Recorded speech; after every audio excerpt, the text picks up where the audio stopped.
Hi, everybody.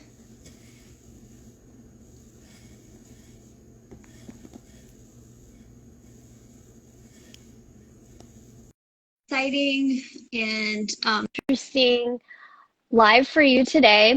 It's on Desi authors, and we're so lucky to have actually a really up and coming Desi author today with us. So we'll get to talk to her a little bit about her process, what she learned from, pursuing this career path, which kind of links back to our last month's theme, which was, of course, career choices. And so here we go. Here's Yashu. But yeah, just gonna bring Yashu on. We're gonna talk a little bit about what being a Desi author means and why it's important. And then she'll drop off and we'll have the interview and we'll conclude with a little debrief with Yashu again. So excited to have Yashu come on.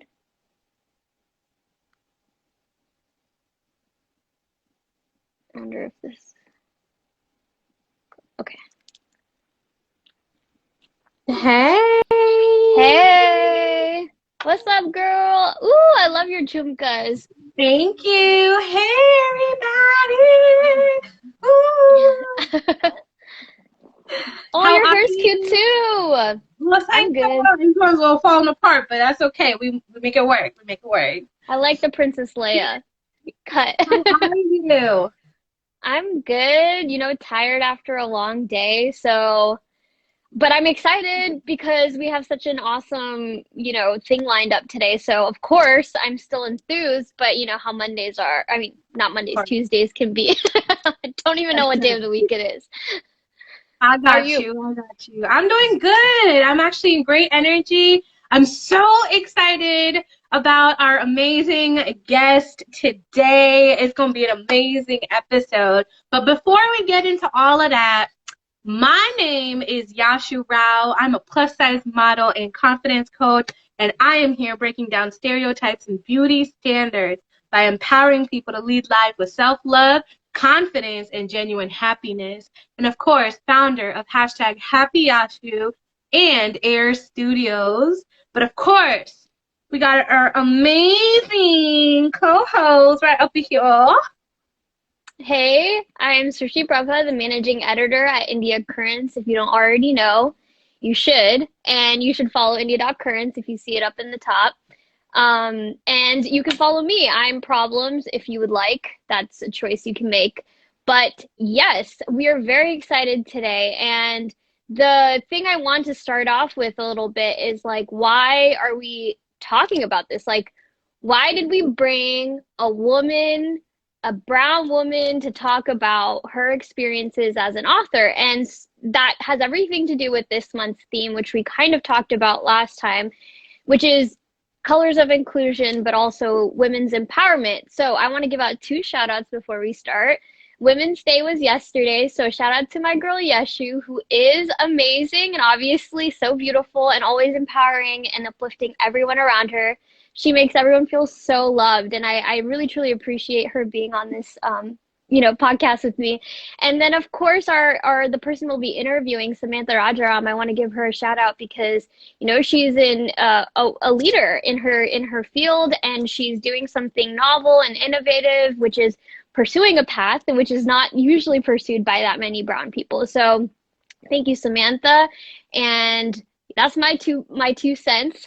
So what are you thinking about, Yeshu? Ooh, I'm so excited. And like you said, we are talking about this very topic, Desi authors. Last week, we kind of gave you guys an introduction to Desi poetry, Desi literature, both from like ancient Desi culture to now, with this mix of being in a brown American community society. And the reason we're doing this because what is our theme? What is our theme here at India.Currents? What is our theme right now for the month of March? I mentioned it. If you remember, you could drop it in the chat, but it's not a quiz. So it's colors of inclusion and women's empowerment and all things in between. So today's episode really is about, female empowerment and talking about why is it important? So let's start with that. Why is it important to have Desi literature, in the mainstream media or in general, not even mainstream, but for it to be published and for it to be pursued? And I think that it's significant because of the things that we talked about with Desi poetry. So I don't want to reiterate anything that people have already heard, but some of you may be new to it. So I'll just say it again, having people speak to your experience, your, lens, your language, So even though Yashu and I are Indian American, we have language that comes from whether it's her, Tamilian, Telugu language. She has all these languages that she speaks, whether it comes from there. For me, it's Hindi or Bihari or whatever. Someone that can speak to all of my identities or my different aspects of my identity, creates a more inclusive world, but also allows for me to resonate with things that are happening and to give voice to like maybe how I'm feeling. And as we saw in the last live, it was kind of cathartic, right? To like even just when I read my own poetry, like it was cathartic to hear it for Yashu too. And then at the end to like almost like go of that energy and like for both of us to like know what I was talking about without having to really go into, specifics. That's kind of where, literature and poetry comes from. So for having Desi poetry in general or Desi literature is important, but then also having, women that are doing that, when that's like a very new field, women in literature, Desi women in literature, because, first of all, not that many South Asian people live in the United States, so it's already a minority within a minority to be a Desi woman pursuing, writing and pursuing publishing, and I'm sure it's a very like rigorous process. So I hope that summarizes it. Yeah, what do you think? Absolutely. Absolutely. And I want to quickly give a shout out to someone who I actually grew up with. We were both in the same Kuchipudi dance classes together. And I'm so proud to say, that she is a Desi female author. So for those of you who may know her, her name is Swati Tirdala, and she has 3 books that she has written: The Tiger at Midnight, The Archer at Dawn, and The Chariot at Dusk. And so all of these actually take elements of our brown culture, specifically her background in Hindu literature and Hindu stories, a lot of Mahabharata influences to recreate these beautiful, intricate storylines. And then, to be a published author right now, making it big with her books, like shout out to people who have really fought for their passion, And today we have an amazing guest speaker who's done the same thing. And as we talk about colors of inclusion, I think it's important to say that the brown color is represented in literature, is represented in American literature. These books are going down as American literary pieces, and that in itself is so huge. So I just cannot wait to hear from Samantha. She's such an amazing, beautiful, fun woman. The book that she has written, and of course she's going to drop the deets on it, but be sure to check her out at samantha.r.reader. And her book is called The Company Daughters. And just hearing the title, I was like, ooh, I'm really intrigued.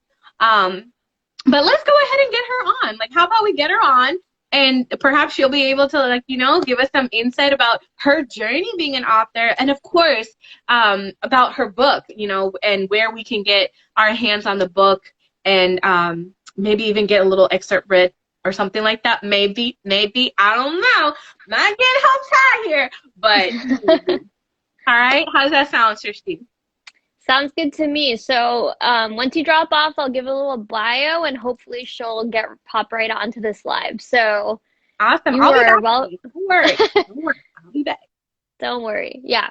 So a short bio on Samantha. She is a former lawyer, a current English professor, a solo mom of 3, and the author of the historical fiction novel The Company Daughters, published in October 2020. She grew up in Gillette, Wyoming, and lives in the California Bay Area, holds a bachelor's from UCLA and a master's from University of Pennsylvania and a law degree from UC Hastings. So, wow, that's a lot. So let's get her on and hear what she has to say.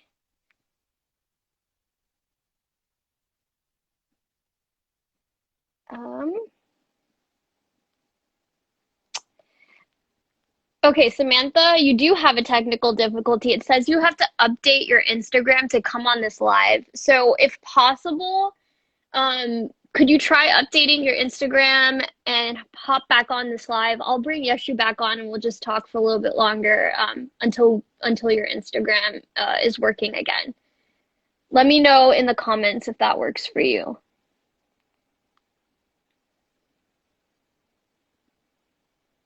I think she left. Okay, I'm gonna add Yashu. Yashu, come back.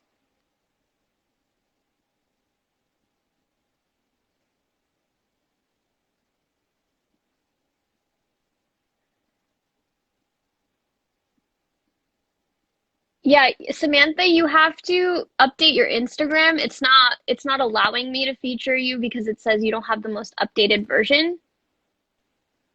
So I'm gonna have Yashu back Hey. on. Hey Yashu, it seems like Samantha's Instagram live feature is needs to be updated. So if Samantha, you can update that and then come back on this live, that should be fine. If not, if it doesn't work, Samantha, it's okay because we can just schedule you for next week and it's not a big deal. And we can just end this live having talked a little bit about who you are, and then we'll feature you next time. But just try to get off and see if it can update itself. Let me know in the, Absolutely. yeah.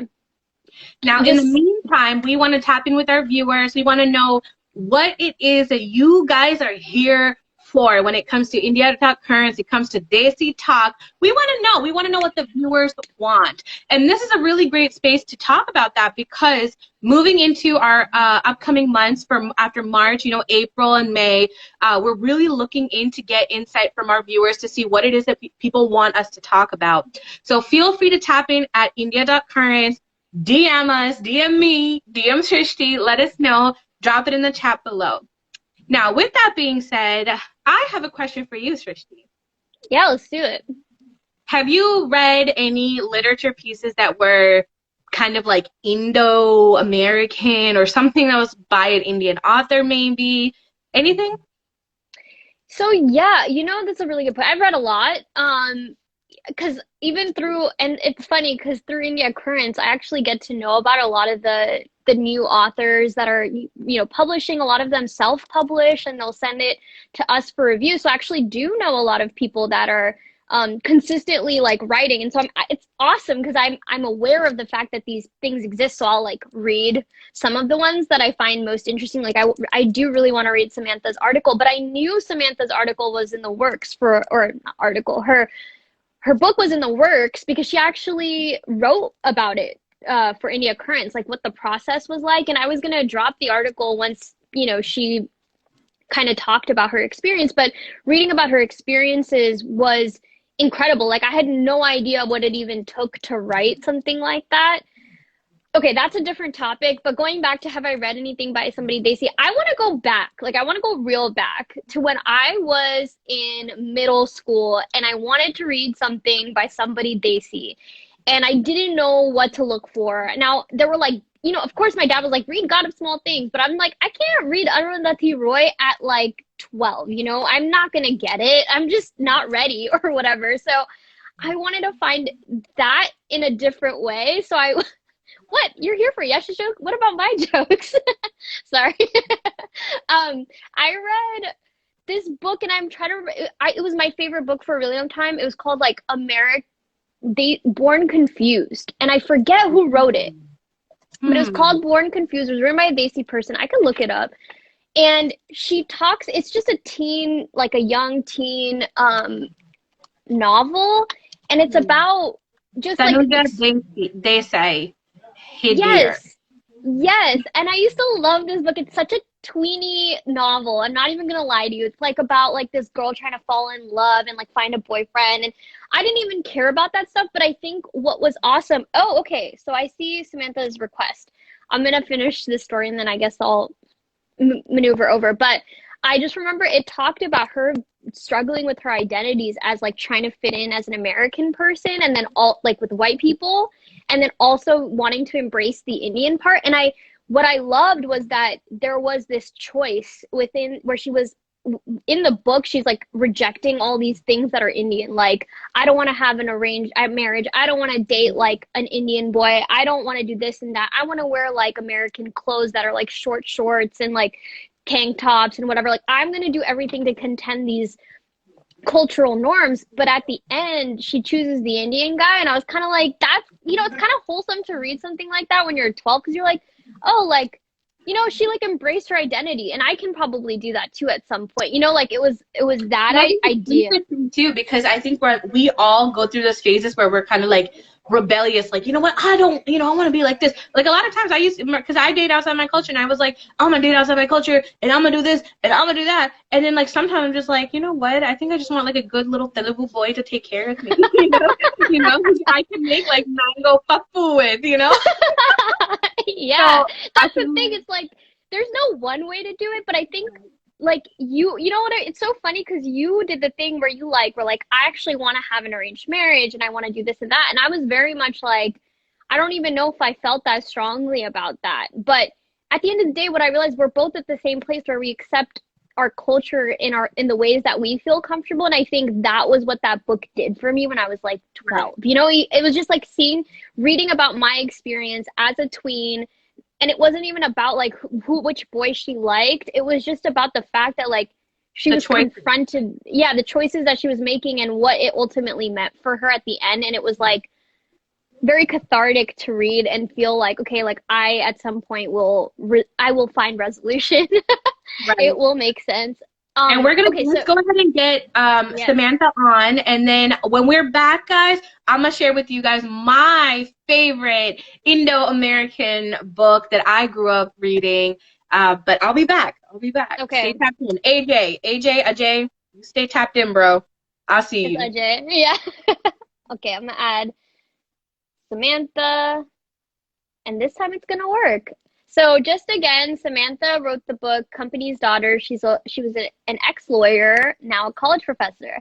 Hi, Samantha. I'm so glad it Hi, I'm worked. so sorry about that. I knew something was going to happen.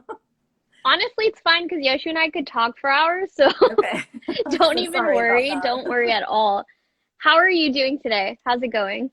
I'm good. A little frazzled. I'm so sorry. I mean, it's such a treat to be talking to you and to be on India Currents Live because you guys helped me so much when I was getting my career started as a writer. Yeah, so let's talk a little bit about that. I mean, I gave a little introduction about you, which you heard, but is there anything you want to add to that? Where you are, what you're doing now, like who is Samantha? you Oh know? boy. I don't know That's yet. No. a I'm still good figuring answer. it I out. don't know. Yeah. So I actually want to talk about your process because I've been reading the stuff that you're writing for Idiot Currents, obviously, because I edit everything. So I know everything that's going on the website and I publish it. So even before your article came, or I mean, again, I keep saying article, before your book came out, you wrote an article about the process of writing the book, which I thought was an incredible perspective, which I hadn't really gotten from like all these book reviews and stuff. You get an idea of the book, but you don't get an idea of the author and like what it took to get there. So I actually want you to kind of like go through that a little bit, you know, changing careers, being a single mom, like what was all of that like for you? Um, wow, it was chaotic and it was scary. And I think part of the process of becoming a writer was very much aligned with my process of kind of figuring out a lot of things around my own identity and growing up Desi and having immigrant parents and trying to do things to make them happy and in some ways not serving my own needs. Um, and so my decision to stop, to end my law career and to pursue teaching and to become a writer, all of those things I think were also part of me reclaiming a part of myself and realizing that you know, I could follow a different path. Hmm.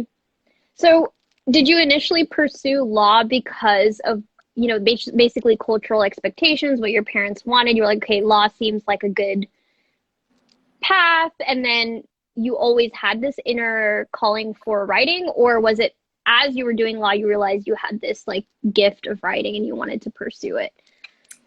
I I think I pursued law for a number of reasons, but certainly it was something that my parents could get behind. And obviously, like I had no interest in becoming a doctor, which, back in those days, everyone they wanted us to be Still, doctors.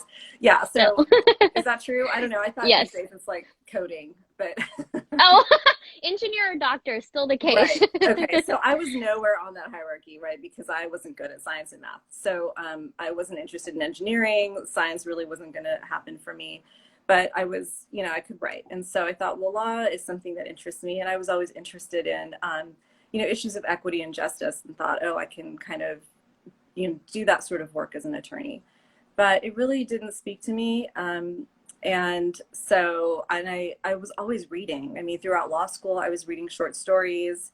I wasn't really writing so much, but I would journal a lot. And for me, it just took a very long time to find my voice as a writer. Mhm. It took me some 30 years, I think, to really find my voice.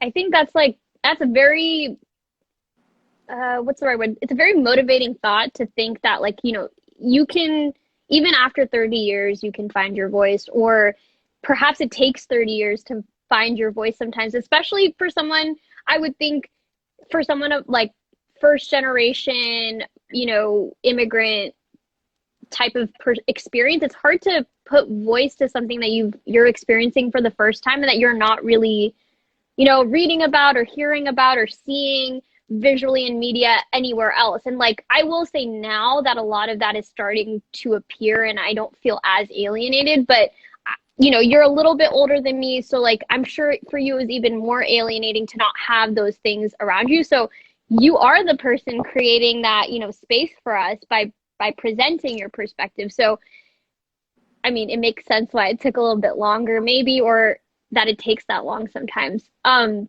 But I know that you also, went through this process of then shifting and becoming an English professor and also, being a single mom. And I know that those things from the Desi lens is not super ideal. So what was it like? What were the challenges you faced? Were there, were there comments? Like what do you remember from that experience?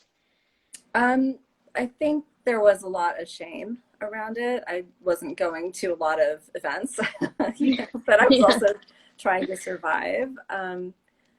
I think that I was just on my path and I knew that I needed to stick with it. And so really I just gave myself like 5 years. If I don't get a tenure track professorship in 5 years, then I'll go back to being a lawyer. But kind of everything happened all at once for me in terms of finding my voice and being engaged in this struggle, going back to graduate school. And I just kind of kept going with it. Um, and it was a long process. I mean, it's hard to talk about it in retrospect in a lot of ways because there was so much happening, and I Hmm. feel like in some ways I haven't completely unraveled all of it, but Hmm. certainly I remember the first like wedding I went to with my kids as a single mom, and I felt kind of embarrassed at first, and then I sort of decided like, no, I'm just going to dance and do all the stuff that I would normally do at a wedding, and it was great. And I actually am really proud of being a single parent and of co-parenting my kids with their dad, and it's worked out pretty well. That's an incredible barrier to have to cross. And then also to, I mean, I can totally understand why it's hard to talk about. And I don't ever want to put you in a position where you feel like you don't want to talk about something. So I'm just asking, and you're of course welcome to, say no to answering the question. But I think for someone like me or, the viewers, it's it's wonderful to hear that you were able to, persevere through all of it, because I know that now, at least people my age and probably younger would not view that as like something that, is shameful or whatever. I don't even want to give it a term, but whatever it is culturally, it definitely is looked upon in a negative way. And I don't necessarily think that we think that way, but it's hard to like change the opinion of those that are a lot older.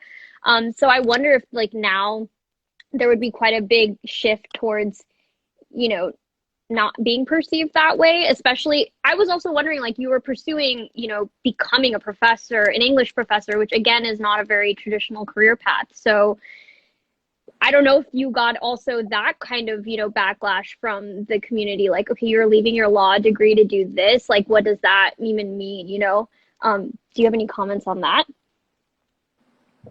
So, I mean, I definitely heard my mom say stuff like, they don't really hire Indian American folks to be professors at colleges for English, like, just, Mm-hmm. and I think it just came out of a place of wanting to help me deal with the possibility of disappointment.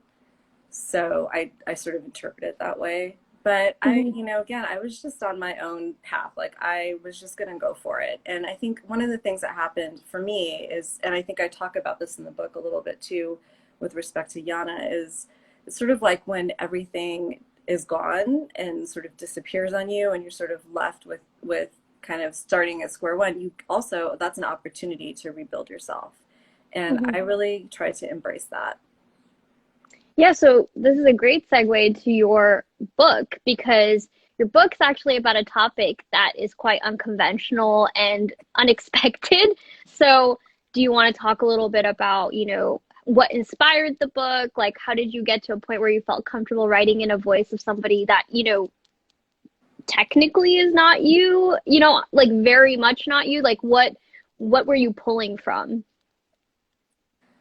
So I was actually in the middle of researching what is now my second novel that I'm sort of finishing up right now. And in the midst of doing the research for that, I came upon a footnote that referred to the company daughters. And I mean, my creative process sort of works like this. I find some bit of information that I find really tantalizing, and then suddenly a story kind of erupts in my head. And I just try to listen to it. And so that's essentially what happened in this with writing the company daughters.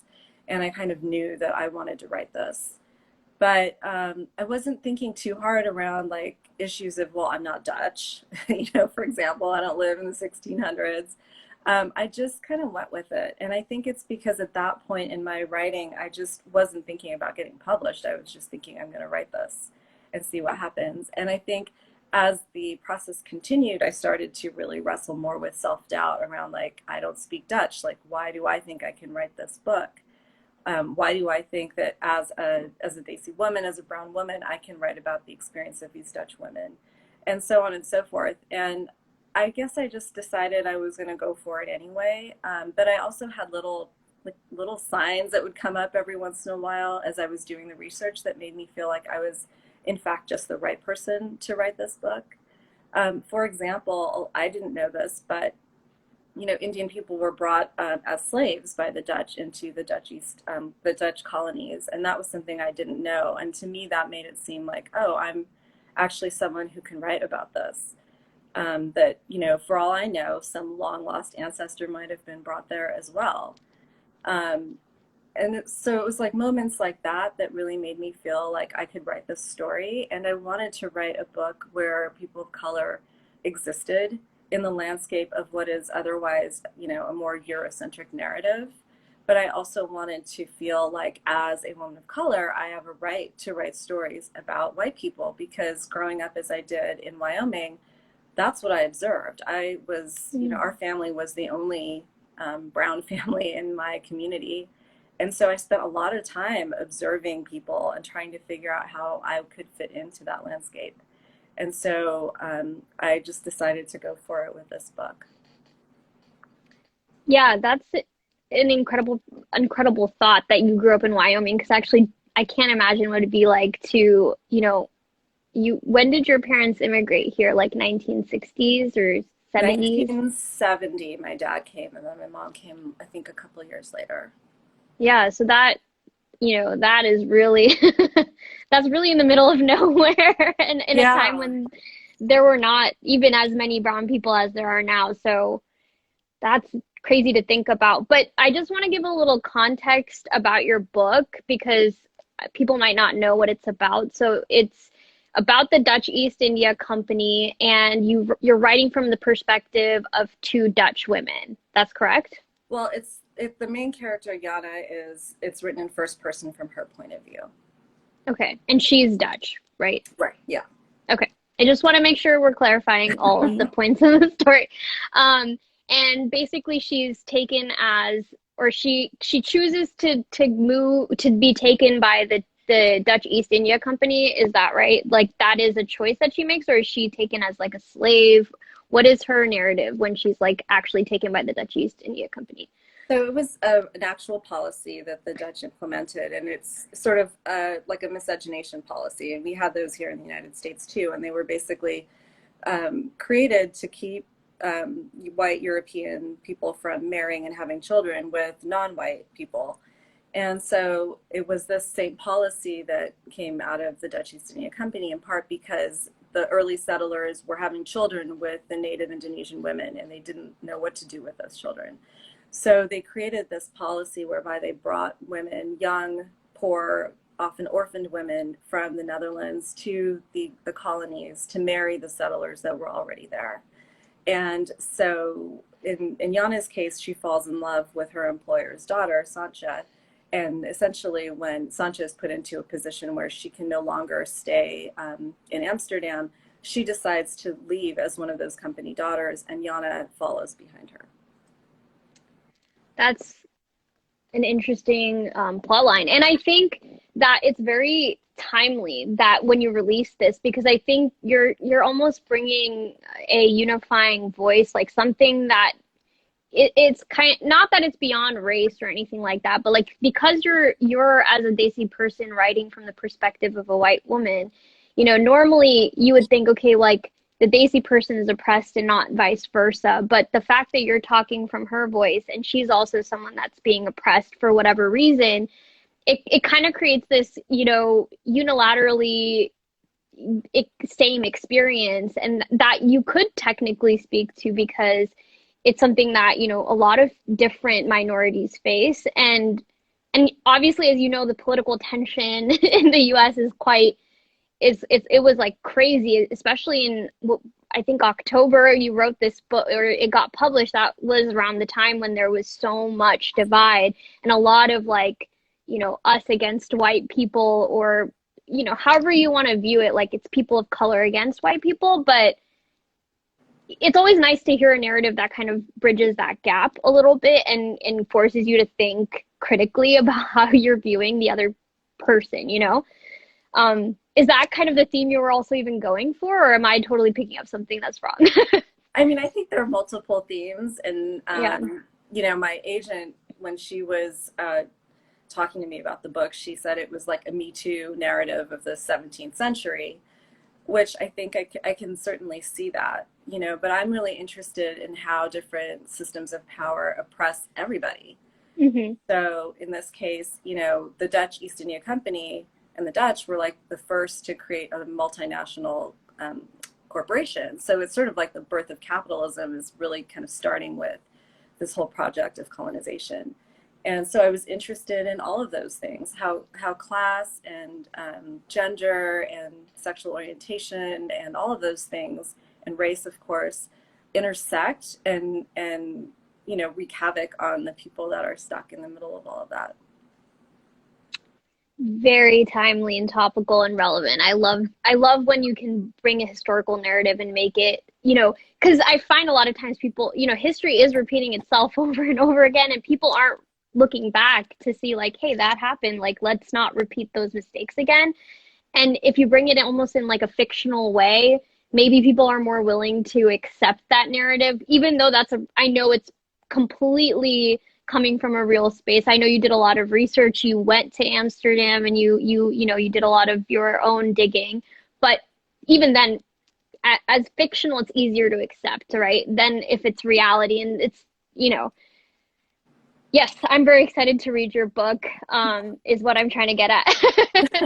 Well, I think that's So, what I most love about yeah. historical fiction, right? Is it has to be relevant to the times that we're living in, or else it's sort of, I mean, you can't really get a lesson out of it otherwise. So, I'm lucky that I guess I'm lucky that this topic is still relevant and that people are still thinking about these issues. I think on some level there's a certain aspirational quality to the book because of the ending, and that was, intentional, of course, as well, because it might not be actually possible in the world that we've created, but it's something that I can at least try to create in the book. Hmm. Yeah, and I feel like what I was telling Yeshu was when I read books that spoke to something I understood and they had like a conclusion that felt very, you know, whether it was aspirational, inspirational, left me with a good feeling. I felt like that was a conclusion at some point I could get to. And so once you start to change the framework of how people are thinking, those can become reality, right? Like that's what I mean when I say fiction can potentially help you grasp your reality because it's like easier to understand, and then it puts the seed of doubt or idea or whatever it is to like view something in a different way, in a different light. And I think that's what your book is kind of doing. I think I'm a little bit over time, so I just want to ask you like a few more questions before Okay. I before I leave you. So one would be, how does it feel after all this work that you've put in to gain recognition for the work that you're doing, especially one that's like not even, you never thought it was gonna come to fruition like this. So how does that feel? It's wonderful. I mean, I'm really happy about it. My grandmother, one of my grandmothers was illiterate, and to think that, 2 generations later, her granddaughter is a published novelist, that feels amazing. That I'm published by a publisher in the UK with all of our colonial history feels amazing as well. All of that is wonderful. But I'm also hard at work on my next books because I'm just sort of getting started, and this is just my first book. And I really do want to write books that are about my own history a little bit more. And I was pretty deliberate about choosing this book first because it centers white characters more. I thought I had a better chance of getting it published, frankly. And so my other books are not as much about that. So I'm anxious and eager to see what happens with them. Well, obviously you always have our support, so whenever you Thank you. publish it, send it my way. But that's an interesting point to bring up, that you deliberately chose, white narratives, and possibly that, it's much more likely for something like that to be published over brown, main characters. I wonder, actually, I don't really know if that's the reality anymore, but it does seem to be the truth. I follow some authors of color, and I usually see these disputes quite often, like, whether the white author will write something similar to the person of color, but the white author's work will gain more notoriety, or not notoriety, but whatever, fame, success, there'll be more success affiliated with their work versus the same kind of work written by a person of color. So that's a very smart choice, but I'm really excited to hear and read your, new work that's, from our perspective, maybe. Before you leave, would you want to read a little excerpt of your book? Is it too long? Like, how do you feel about that? I can read a short bit, but probably just a couple paragraphs if that's okay. My voice is Yeah, kind of is not so great today, so no, if that's that's all great. right. Okay. I'm just going to read a couple paragraphs from the sort of part two section, which is when the main character, Yana, makes her way onto the boat and they're out at sea. And this journey took about 10 months.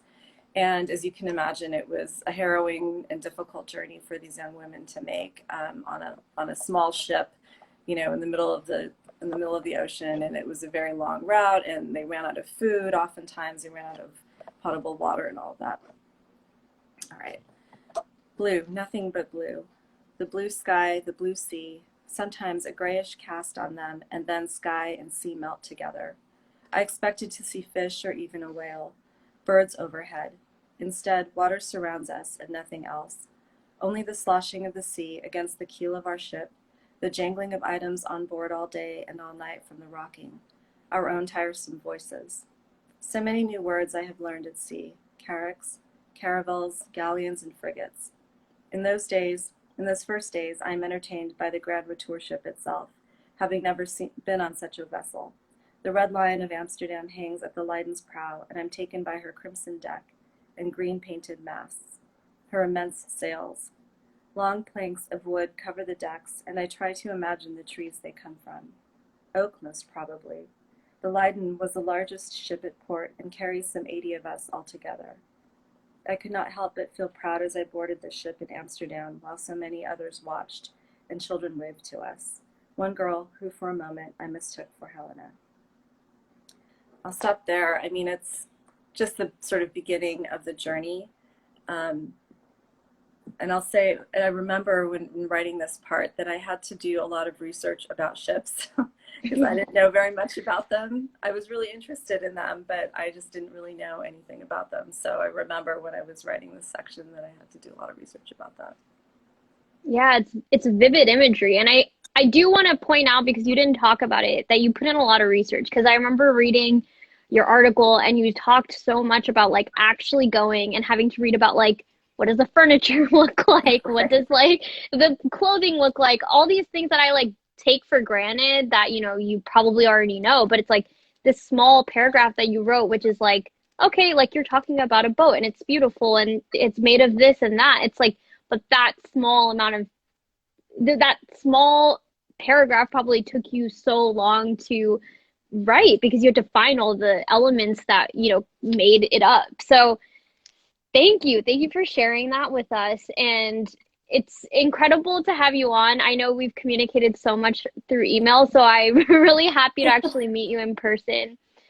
And honestly, I was going to ask you more questions, but I think this is a good place to leave it with your words and the beauty of what you've created. And thank you. Thank you so much for coming. Do you have any you know, where can people find you? What is your what is your work called, just in case someone's tuning in now? And yeah, that's, can you end with that?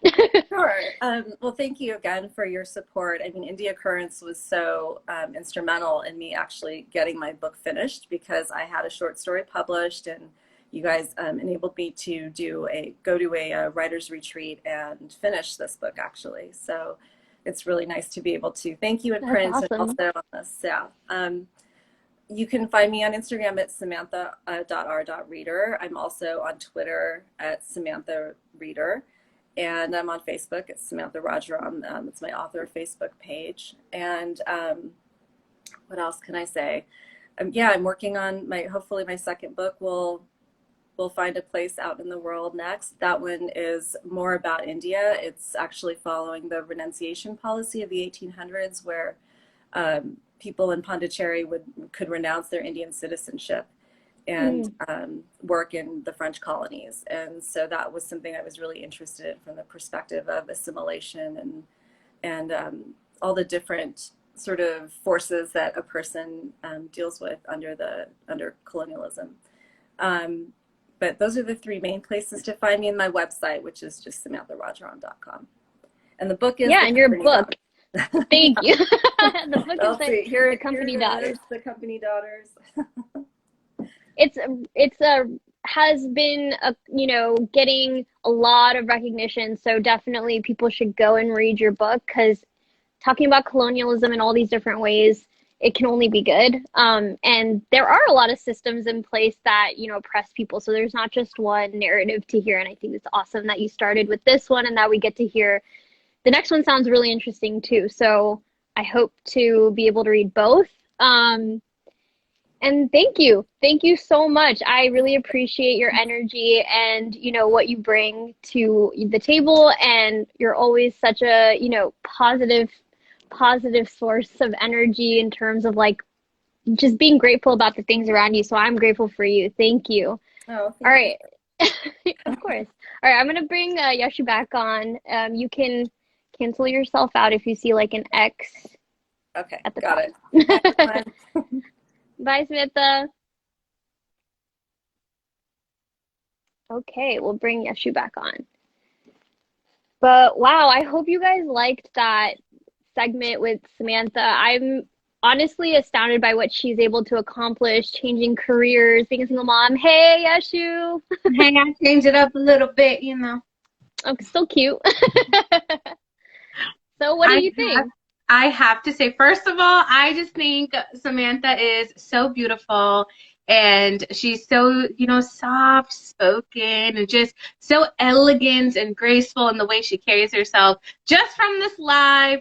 And so, firstly, thank you so much, Samantha, for coming on Desi Talk and sharing with us your book and actually reading us an excerpt of it, which was so beautifully written, by the way. I don't know if you saw my comments, but I was like, dang, that's some vivid imagery. I loved how you painted the blues and the grays, and that's something I look for when I'm reading books.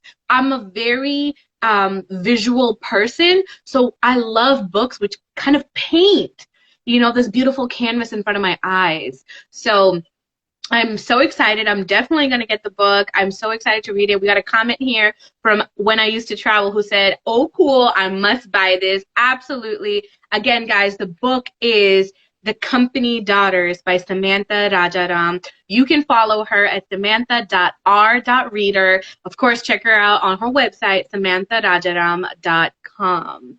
With that being said, I just love how we talked about a very strong Desi woman. It ties into our theme, and it's not just that she was an author, a Desi author, but she was a woman who went through a lot, who beat through a lot of odds, who fought for this, fought for that, did what she had to do to now be in a space of recognition and, making it in her passion, which is so inspiring, and even when she was talking about tenure track and stuff, I'm trying to be a professor of engineering. So listen, when she said tenure track, I was like, I'm listening. But seeing people like that is just so inspiring, and truly, truly such an honor to have Samantha on. Thank you so much for Srishti for introducing her and bringing her on board today. And of course, for all of you guys who are viewing, if you have quality content that you are like, listen, y'all need to check this out, be sure to drop it in the comments below. DM us. If you're looking for a collab, make sure you DM india.currents, and we gonna make it happen, right? Now, with that being said, I did want to share one of my favorite Desi authors too. I know I promised it. So right quick before we head out for today, I'm very much into Desi history, specifically Indian history, Hindu history, and Indian Hindu mythology and all of that. I grew up on it. I told you my dad's a scholar, so something very deeply rooted from who I am. These are things I love. So for me, when I read the book, The Palace of Illusions, which I know a lot of people have actually read, by Chitra Banerjee Divakaruni, and this book was like really interesting because, again, that imagery part was definitely a big component, but it was more so the narrative. And I have to say, when it comes to Samantha, and I love the fact that she wasn't the Indian character, in her book as she was writing it. And I have never seen that before, where a Desi author is not Desi in the book. I think that is just revolutionary. I think that's brilliant. So shout out to you, Samantha. Like I'm so excited. I want to read this book real bad. But coming back here, Palace of Illusions. It's about from Mahabharata, we have Draupadi, right, or Panchali, who is the queen or the princess, the wife of the Pandavas, who are the five princes or kings, as you want to call them. But the book is interesting because it takes a different spin. It talks about how everything from Draupadi's perspective, even to the point of like how she felt really about Karna, where in what we read a lot, we see that's like animosity between them, but in the book they talk about kind of like her in love with this character. So it was a really different take, and I was just like, woo, that's interesting, Spicy, it's spicy. Right? But I always am like, right, and so I highly recommend it. I highly recommend you check that book out as well. I see Ajay here said, I love that book. See, I'm telling you, a lot of people have read it before. I don't know if you've read it, Srishti, but it's definitely a book that you should check out. And again, guys, you guys have to check out The Company Daughters by Samantha Rajaram. Great episode. I'm really happy. We've been really tapping into a lot of creatives, You know, even starting with our theme last month about, you know, Desi entrepreneurs, I just feel like we've tapped into so many creatives. We still got some more interview series coming up for this month. We've got someone talking about immigration and being an immigrant to this country, which is like a whole other perspective. We always talk about being an American born Desi, but now we're talking about someone who's from India or South Asia who's come here, who's practically been here for more than a decade and is so assimilated with the culture, but they still face the immigration battles. Mm-hmm. So that's going to be a really great interview. And we've got some other topics lined up for next week as well. So be sure to tap in, guys. It's been a great month. I feel included and colorful. How do you feel?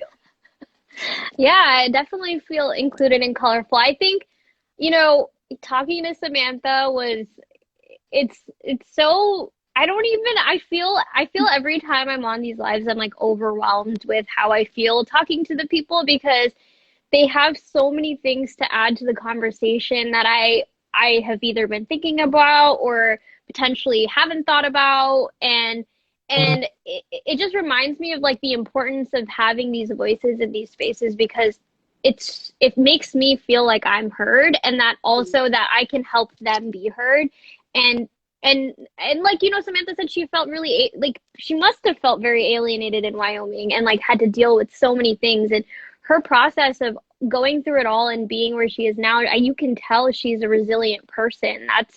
That's you know that's what we all want to be is resilient. Mm-hmm. But I think the one thing she said to me like I that really stayed with me is that, you know, she said, like, I don't even think I've unraveled all the things that I've gone through. And I think that's so wonderful to hear from somebody in the process. I don't think anyone ever knows everything that's ever happened to them because it's a hard thing to, like, go through trauma and then have to, like, convey that to other people. But to see somebody that's even just gone through it, you don't even have to talk about it, right? Like, I know that she must have gone through so much to have been a single mom, to have, you know, not only that, changed her career, pursued something so, you know, non-traditional, and then also the repercussions of being divorced. There's so many elements. And then of course also being Desi and being from somewhere or like that where there aren't that many people that look like you. Like that is so many things. I can't even imagine what it would be like to unpack it, but to see her where she is now, to see the tenacity with which she pursued what she wanted to and got to where she is today, it's inspiring. That's the story we want to tell. I mean, we want to tell all stories. That's not what I'm trying to say. But I'm just saying that's a story that we can look at. It's like almost like the end of a book, right? This is a good way to close this out. We talked about how the book for us will like it gets you through the process of basically going through a high and then reaching resolution and being like, okay, this is something I can maybe possibly achieve in the future. And I think for me, Samantha's trajectory feels very similar. It's like something that at some point potentially we can all achieve is like pursuing our passions and being she's a mom, a single mom through it all. So she's like killing it on all fronts, you know, just doing all of the things. And that's what we all hope, you know, is to just be able to do, you know, what we want and to feel heard and seen. So I should probably stop talking. No, I can see where you're coming from. I can see that, and okay, y'all. Okay, hold up. Okay, we could go a little bit longer. I just want to give a really, really big shout out, and y'all better show some love in the comments, okay?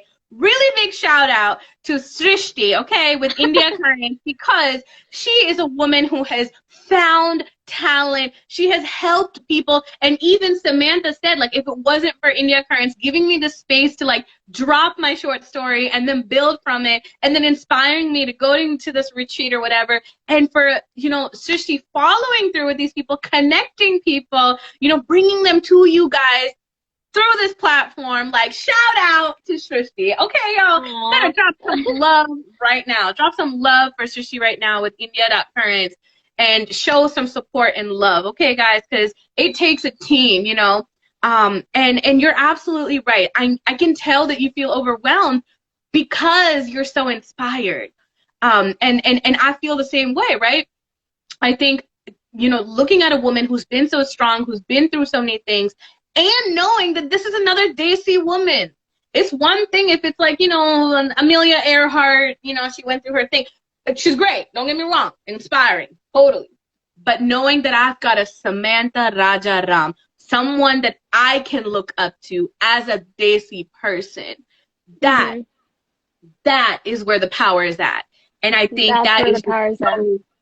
so powerful. I mean, so I feel you. I feel you. I really, really It's so do. powerful. It's too powerful. And I think that's why I'm at a loss for words every time, like trying to find, I'm usually pretty articulate, but I find myself at a loss for words because it's so hard to like vocalize like what all of these things feel like. I'm unable to unpack it all at once. You know, that's where we're at. So Right. it is powerful. And thank you, Yashu, for all the nice words and comments. Like, I think we are doing the same for each other. So it's always like, it's nice to hear it, but it's also like you're doing that for me and we're doing it for Samantha. And it's women supporting women. It's women empowering women. That's what it's all about. Desi Sister This month. Circle. Yeah. Desi Sister Circle, y'all. All right. Well, we should probably end this live, but I will say I came into the live a little bit tired. I'm leaving this live a little more energized than I even came into it. So that's the power of this space. And thank you, Yashu, for always being so supportive and being here. So follow India.Currents, follow at the Yashu Rao, follow me at Problems, and join us next week at 6 p.m. to see what we're going to talk about. Bye, 6 p.m. Yashu. Pacific, 9 p.m. PM. Eastern. Listen, Sorry. we bi-coastal. We bringing it. We bringing it all over America. We bi-coastal, y'all. Desi Talk, India.Currents. Don't miss out. Don't miss out. Bye. Bye.